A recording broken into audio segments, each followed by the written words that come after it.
Hello दोस्तों, आज हम बात करेंगे अमेज़न पीपीसी के बेसिक टर्म्स के बारे में और उसको भी बहुत सिंपल और क्लियर तरीके से, ताकि आप जब अपने पीपीसी जर्नी को स्टार्ट कर रहे हो या आपने अमेज़न बिजनेस जब स्टार्ट किया हो, ताकि आप उसको ठीक ढंग से समझ सकें। तो आप जब अमेज़न पीपीसी जर्नी स्टार्ट करते हैं तो कुछ ऐसे टर्म्स हैं जो आपको इनिशियली थोड़े कंफ्यूजिंग या हेवी लग सकते हैं, लेकिन सच कहूँ तो ये टर्म्स काफ़ी सिंपल हैं और बहुत इम्पॉर्टेंट भी हैं। इस चैप्टर में हम सबसे कॉमन और इम्पॉर्टेंट अमेज़न पीपीसी के टर्म को ब्रेक डाउन करेंगे और सिंपल लैंग्वेज में समझेंगे ताकि आपको क्लैरिटी मिले। आप जब भी कंफ्यूज्ड हो इस वीडियो को दोबारा से रेफ़र कर सकते हो, और अगर आपको इस वीडियो में वैल्यू नज़र आती हो, आपको मिलती हो वैल्यू मेरे वीडियो से, तो ज़रूर लाइक और सब्सक्राइब करें। और इस चैप्टर में, इस वीडियो में हम देखेंगे कि ये टर्म एक्चुअल में क्यों मैटर करते हैं और कैसे इनका यूज़ करके अपने पीपीसी रिजल्ट्स को इम्प्रूव कर सकते हैं हम। लेकिन अभी के लिए चलिए आपको बेसिक लेवल पे समझाते हैं कि क्या होते हैं अमेज़न पे पर क्लिक या पीपीसी।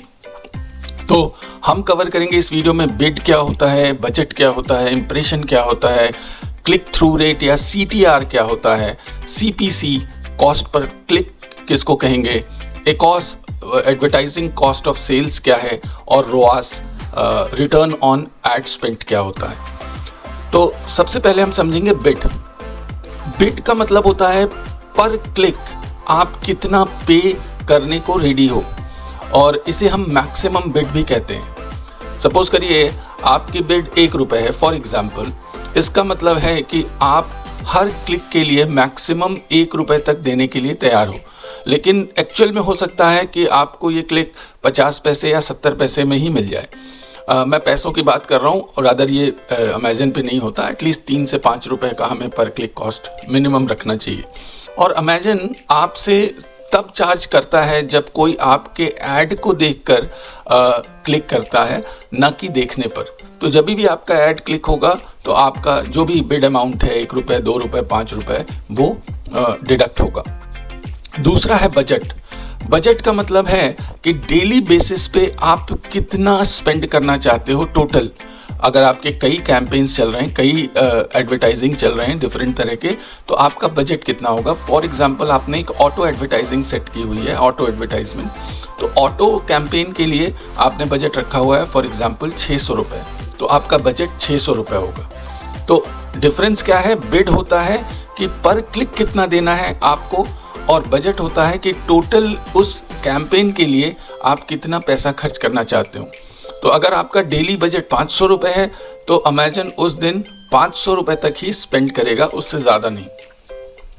अब इम्प्रेशन क्या होता है कि आपके ऐड को कितनी बार दिखाया गया।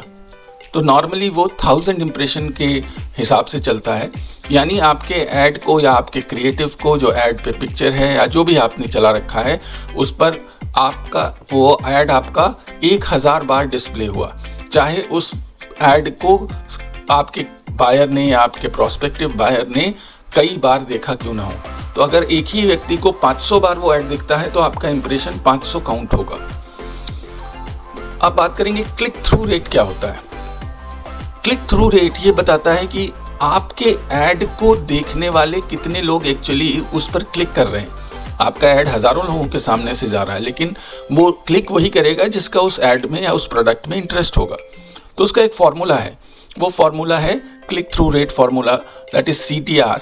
वो है total clicks upon impression into 100।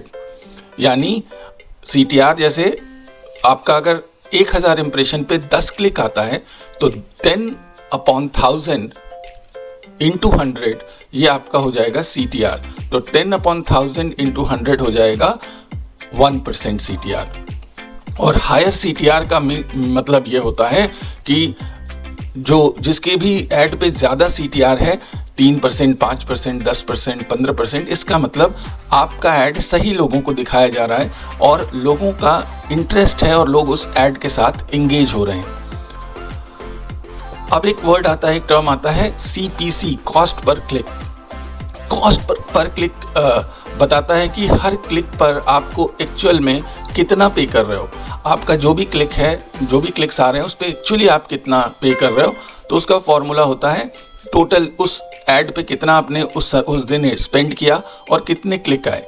Suppose करिए आपने एक ऐड पे 500 रुपये इन्वेस्ट किया या खर्च किया और उसमें आपको 100 क्लिक मिले, तो आपका CPC या कॉस्ट पर क्लिक होगा ad spend divided by clicks, यानी 500 डिवाइडेड बाय 100, यानी लगभग 5% CPC आपका हुआ।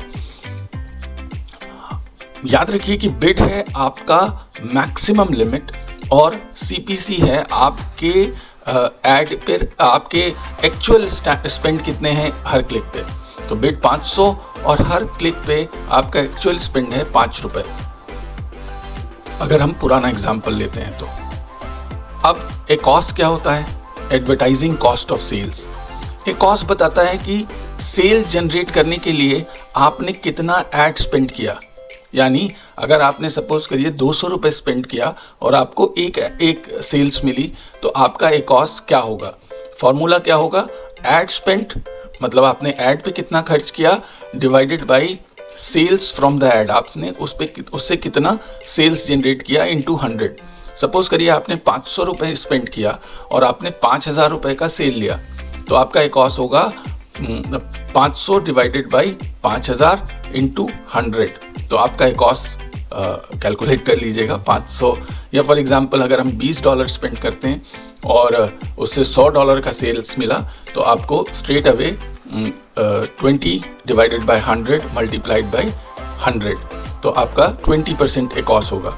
और जितना लो एक कॉस्ट होगा उतना ही ज़्यादा आपका एड इफेक्टिव है।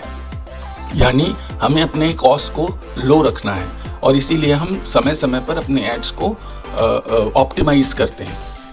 और जनरल बेंचमार्क जो मैं बताऊंगा वो ये है कि लगभग 10 से 30% का एक कॉस्ट अच्छा माना जाता है। यानी आपके हर प्रोडक्ट सेल्स पे 10% से 30% का खर्च आना चाहिए, उससे ज़्यादा नहीं। और ये डिपेंड इस पर भी करता है कि आपके प्रोडक्ट पर मार्जिन कितना है। अगर आपने बहुत टाइट मार्जिन रखा है तो आपका कॉस्ट भी ज़्यादा हो जाएगा और आपकी प्रॉफिटेबिलिटी भी बहुत कम होगी। अब बात करेंगे रोआस की, या हम जिसको कहते हैं return on ad spend. ROAS जो होता है वो कॉस्ट का ठीक उल्टा होता है, रिवर्स होता है। ये बताता है कि आपने हर ₹1 पे या $1 पे कितना कमाया। तो अगर आपका रोआस का फॉर्मूला देखें तो सेल्स फ्रॉम एड्स, यानी आपने कितनी सेल्स का जनरेट की और कितना एड्स पे खर्च किया। तो सिंपल है, पहले हमने 500 पे 5000 500 खर्च करके 5000 समझा सेल्स आई, तो वो एक कॉस्ट हुआ। अब ठीक उल्टा कर लेंगे, यानी 5000 की सेल्स 500 रुपये खर्च करके, यानी सेल्स फ्रॉम ऐड आया 5000 और ऐड पे हमने स्पेंड किया 500 रुपये, तो 5000 बटा 500 होता है आपका 10%। या अगर हम इसको डॉलर में समझें तो $100 की सेल हमने $20 को खर्च करके पाया, तो हमारा एक रोआस होगा 5 का रोआस होगा, नॉट परसेंट बट 5। यानी हर $1 पे हमने $5 कमाया। और जितना हाई रोआस होगा उतना ही बेहतर आपका रिजल्ट माना जाएगा। तो रोआस ज़्यादा हो या एकॉस कम हो। सो रोआस अमेजन डैशबोर्ड में ज़्यादा कॉमन हो गया है अभी, पहले एकॉस हम लोग देखते थे, लेकिन पर्सनली मैं अभी भी एकॉस को ज़्यादा यूज़ करता हूँ एडवर्टाइजमेंट को ऑप्टिमाइज करने के लिए। और हम जल्दी से क्विक रिकैप देखें क्या है। वह है कि बिड क्या होता है। बिड होता है एक क्लिक के लिए मैक्सिमम कितना पे करना है आपको। बजट, टोटल एक कैंपेन में आपने कितना बजट का लिमिट रखा हुआ है।